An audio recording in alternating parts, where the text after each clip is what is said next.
Hello all, welcome back to my channel. ಇದು day 18 of 21 days wait loss challenge. ನಿನ್ನೆ ವಿಡಿಯೋದಲ್ಲಿ ಹೇಳ್ದಂಗೆ ನಮ್ಮ ಬಿಲ್ಡಿಂಗಲ್ಲಿ ಕರೆಂಟ್ ಹೋಗ್ಬಿಟ್ಟಿತ್ತು ಶಾರ್ಟ್ ಸರ್ಕ್ಯೂಟ್ ಆಗಿ. ಸೊ ನಾನು ವಾಷಿಂಗ್ ಮಿಷಿನ್ಗೆ ಕೂಡ ಬಟ್ಟೆ ಹಾಕಿದ್ದೆ. ಆ ಶಾರ್ಟ್ ಸರ್ಕ್ಯೂಟಿಂದ ನಮ್ಮ ವಾಷಿಂಗ್ ಮಿಷಿನ್ನು ಹಾಳಾಗ್ಬಿಟ್ಟಿದೆ. ಬೆಳಗ್ಗೆನೇ ಎದ್ದು ಬಟ್ಟೆಗಳನ್ನೆಲ್ಲ ಕೈಯಲ್ಲೇ ಒಗ್ದಿದ್ದಾಯಿತು.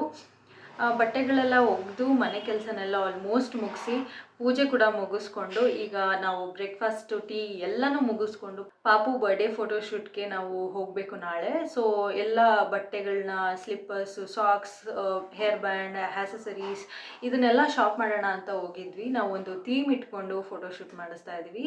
ಲಾಸ್ಟ್ ಇಯರ್ ಬಂದು ಡೇ ಮೂನ್ ಲೈಟ್ ಅಂತ ಒಂದು ಥೀಮಲ್ಲಿ ಮಾಡಿದ್ವಿ. ನಿಮಗೆ ಫೋಟೋ ಅಲ್ಲಿ ತೋರಿಸ್ತೀನಿ. ಸೊ ಈ ವರ್ಷ ಬಂದು ಮೇಕಪ್ ಥೀಮಲ್ಲಿ ತೊಗೊಂಡಿದ್ದೀವಿ. ಅವಳಿಗೆ ತುಂಬ ಮೇಕಪ್ ಮೇಲೆ ಇಂಟ್ರೆಸ್ಟ್ ಇರೋದ್ರಿಂದ ಮೇಕಪ್ ಥೀಮಲ್ಲಿ ನಾವು ಫೋಟೋಶೂಟ್ ಮಾಡಿಸೋಣ ಅಂತ ಅಂದ್ಕೊಂಡಿದ್ದೀವಿ. ಯಾವ ಸ್ಟುಡಿಯೋದಲ್ಲಿ ಮಾಡ್ತೀವಿ, ಏನು ಪ್ಯಾಕೇಜ್ ಆಯಿತು ಎಲ್ಲನೂ ನಾನು ನೆಕ್ಸ್ಟ್ ವಿಡಿಯೋದಲ್ಲಿ ತೋರಿಸ್ತೀನಿ.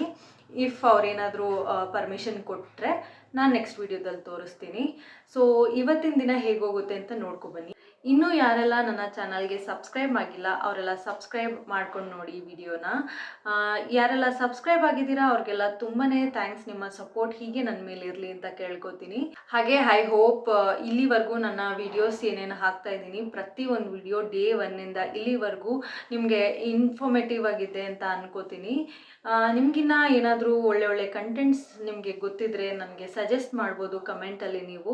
ಅಥವಾ ನಿಮ್ಗೆ ಏನಾದರೂ ನಾನು ಸರಿ ಮಾಡ್ಕೋಬೇಕು ಅಥವಾ ಇಲ್ಲೇನಾದ್ರು ಕರೆಕ್ಷನ್ ಮಾಡ್ಕೋಬೇಕು ಅನ್ನೋದಿದ್ರು ಕೂಡ ನನ್ನ ಕಮೆಂಟ್ ಮೂಲಕ ನೀವು ನನಗೆ ತಿಳಿಸಿ. I will definitely correct my self ಅಂತ ಹೇಳ್ಬೋದು. ಸೊ ಇವತ್ತಿನ ವಿಡಿಯೋ ಹೇಗೋಗುತ್ತೆ ಅಂತ ನೋಡ್ಕೊಂಬರೋಣ. ಇವತ್ತು ಬ್ರೇಕ್ಫಾಸ್ಟ್ಗೆ ನಾನು ಪುಳಿಯೋಗರೆ ಮತ್ತು ಕಡಲೆ ಬೀಜದ್ದು ಸ್ನ್ಯಾಕ್ಸ್ ಮಾಡ್ಕೊಂಡಿದ್ದೆ. ಇನ್ ಕೇಸ್ ನಿಮಗೇನಾದರೂ ಈ ಸ್ನ್ಯಾಕ್ಸ್ ರೆಸಿಪಿ ಬೇಕಂದರೆ ನನಗೆ ಕಮೆಂಟ್ ಸೆಕ್ಷನಲ್ಲಿ ಹೇಳಿ, ನಾನು ನೆಕ್ಸ್ಟ್ ವೀಡಿಯೋದಲ್ಲಿ ತೋರಿಸ್ತೀನಿ. ಬ್ರೇಕ್ಫಾಸ್ಟ್ ಎಲ್ಲ ಆದಮೇಲೆ ಟೀ ಕೂಡ ಕುಡ್ಕೊಂಡು ನಾನು ಸ್ವಲ್ಪ ಹೊತ್ತು ನನ್ನ ಮಗಳ ಜೊತೆ ಆಟ ಆಡ್ತಾಯಿದ್ದೆ. ಅಷ್ಟರಲ್ಲಿ ನಮ್ಮ ಮಮ್ಮಿ ಡ್ಯಾಡಿ ನನ್ನ ತಮ್ಮ ಎಲ್ಲರೂ ಬಂದಿದ್ದರು.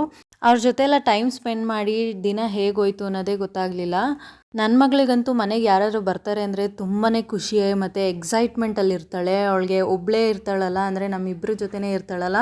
ಸೊ ಯಾರಾದರೂ ಮನೆಗೆ ಗೆಸ್ಟ್ ಬರ್ತಾರೆ ಅಂದರೆ ಸಿಕ್ಕಾಪಟ್ಟೆ ಎಕ್ಸೈಟ್ಮೆಂಟಲ್ಲಿ ಇರ್ತಾಳೆ. ಹಾಗೆ ಮಧ್ಯಾಹ್ನಕ್ಕೆ ನಾನು ಬಸ್ಸಾರು ಮಾಡ್ಕೊಂಡಿದ್ದೆ, ಹುರುಳಿಕಾಳು ಪಲ್ಯ ಮಾಡಿಕೊಂಡು. ಊಟ ಎಲ್ಲ ಮುಗಿಸ್ಕೊಂಡು ಸಂಜೆ ಮೇಲೆ ನಾನು ವರ್ಕೌಟ್ನ ಸ್ಟಾರ್ಟ್ ಮಾಡ್ಕೋತಾ ಇದ್ದೀನಿ.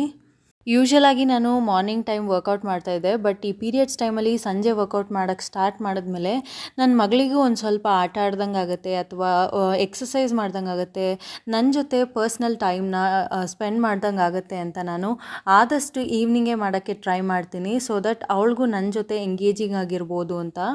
ಇಲ್ಲ ಅಂದರೆ ಅವಳು ಆಲ್ಮೋಸ್ಟ್ ಟಿ ವಿ ನೋಡಿಕೊಂಡೇ ಟೈಮ್ ಸ್ಪೆಂಡ್ ಮಾಡ್ತಾಳೆ ಅಥವಾ ಆಟ ಆಡಿಕೊಂಡು ಟೈಮ್ ಸ್ಪೆಂಡ್ ಮಾಡ್ತಾಳೆ. ಸೊ ಈ ರೀತಿ ನನ್ನ ಜೊತೆ ವರ್ಕೌಟ್ ಮಾಡ್ತಾಯಿದ್ರೆ ಅವಳಿಗೂ ಒಂದು ಇಂಟ್ರೆಸ್ಟ್ ಬರುತ್ತೆ ಅಂತ ನಾನು ಸಂಜೆ ಟೈಮಲ್ಲೇ ಟ್ರೈ ಮಾಡ್ತಾಯಿದ್ದೀನಿ ಎಕ್ಸಸೈಸ್ ಮಾಡೋದಕ್ಕೆ. ಒಂದೇ ವಾರದಲ್ಲಿ ಪ್ರತಿದಿನ ನೋಡಿಕೊಂಡು ನಾನು ಹೇಗೆ ಮಾಡ್ತೀನಿ ಅದನ್ನು ಮಾಡೋದಕ್ಕೆ ಟ್ರೈ ಮಾಡ್ತಿದ್ದಾಳೆ. ಆಲ್ಮೋಸ್ಟ್ ಒಂದು 2-3 ಎಕ್ಸಸೈಸಸ್ನ ಅವಳು ಇಂಡಿಪೆಂಡೆಂಟಾಗಿ ಮಾಡೋದು ಕೂಡ ಕಲ್ತ್ಕೊಂಡಿದ್ದಾಳೆ. ಅದೇ ರೀತಿ ನನ್ನ ಜೊತೆ ಎಕ್ಸಸೈಸ್ ಮಾಡಿಕೊಂಡು ಆಟ ಆಡಿಕೊಂಡು ಇಬ್ಬರು ಸೇರಿಕೊಂಡು ಎಕ್ಸಸೈಸ್ನ ಅಥವಾ ವರ್ಕೌಟ್ನ ಕಂಪ್ಲೀಟ್ ಮಾಡ್ಕೊಂಡ್ವಿ. ಒಂದು 30-40 ಮಿನಿಟ್ಸ್, ಒಂದು ಅರ್ಧ ಗಂಟೆ ಆಟ ಆಡಿದ್ಲು ನಾನು ಎಕ್ಸಸೈಸ್ ಮಾಡುವಾಗ. ಬಟ್ ಅವಳಿಗೆ ಬೋರ್ ಆಗೋಯ್ತು ಅನಿಸುತ್ತೆ. ಒಂದು 30-40 ಮಿನಿಟ್ಸ್ ಆದಮೇಲೆ ಸಾಕು ಬಾ ಅಮ್ಮ ಹೋಗೋಣ, ಟಿ ವಿ ನೋಡೋಣ ಅಂತ ಕರಿತಾ ಇದ್ಲು. ನೈಸ್ ಮಾಡ್ಕೊಂಡು ಮುದ್ದು ಮಾಡೋಕ್ಕೆ ಅಂತ ಬರ್ತಾ ಇದ್ದಾಳೆ ನೋಡಿ. ನಾವು ಹೇಗೆ ಅವಳನ್ನ ಮುದ್ದು ಮಾಡ್ತೀವೋ ಅವಳಿಗೂ ಅದೇ ರೀತಿ ನಮ್ಮನ್ನ ಮುದ್ದು ಮಾಡಬೇಕಂತ ತುಂಬಾ ಇಷ್ಟ ಅವಳಿಗೆ. ನೋಡಿ ನನಗೆ ಎಷ್ಟು ಮುದ್ದು ಕೊಡ್ತಾ ಇದ್ದಾಳೆ ಅಂದರೆ ಇದೇ ರೀತಿ ಪ್ರತಿದಿನನೂ ನೈಸ್ ಮಾಡಿ ನನಗೆ ಅವಳಿಗೆ ಏನು ಬೇಕೋ ಅದನ್ನು ಅವಳು ಪಡ್ಕೋತಾಳೆ. ಸಂಜೆ ಮೇಲೆ ನಾವು ಎಕ್ಸಸೈಸ್ ಎಲ್ಲ ಮುಗಿಸ್ಕೊಂಡು ಹಾಗೆ ಊಟ ಕೂಡ ಮಾಡಿಕೊಂಡೆ. ಮುದ್ದೆ ಮಾಡೋದಕ್ಕೆ ಸ್ವಲ್ಪ ಟೈಮ್ ಇರಲಿಲ್ಲ ಅಂದ್ಬಿಟ್ಟು ರೈಸ್ನೇ ತೊಗೊಂಡೆ ನಾನು ಡಿನ್ನರ್ಗೆ. ಅದಾದಮೇಲೆ ಸ್ವಲ್ಪ ಶಾಪಿಂಗ್ ಇತ್ತು, ಬರ್ಡೇ ಶಾಪಿಂಗ್ಗೆ ಅಂತ ಹೋಗಿದ್ವಿ.